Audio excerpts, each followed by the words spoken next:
সবচেয়ে বড় মুনাফিকের নাম আব্দুল্লাহ ইবনে উবাই ইবনে সালুল। সব মুনাফিকদের সর্দার আব্দুল্লাহ ইবনে উবাই ইবনে সালুল মুনাফিক সর্দার যখন ইন্তেকাল করলো, কিন্তু এই মুনাফিকের ছেলেটা হলো পাক্কা ঈমানদার। এই ছেলের নাম হলো আব্দুল্লাহ। আওয়াজ করে বলেন ছেলের নাম কি?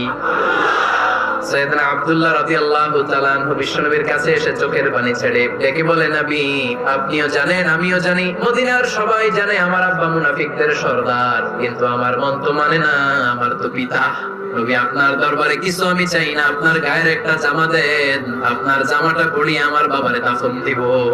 এর উসিলায় যদি আমার আব্বারে আল্লাহ মাফ করে দেয়, দয়ার নবী মায়ের নবী জামা খুলে দিয়ে দিলেন। পড়েন সুবহানাল্লাহ।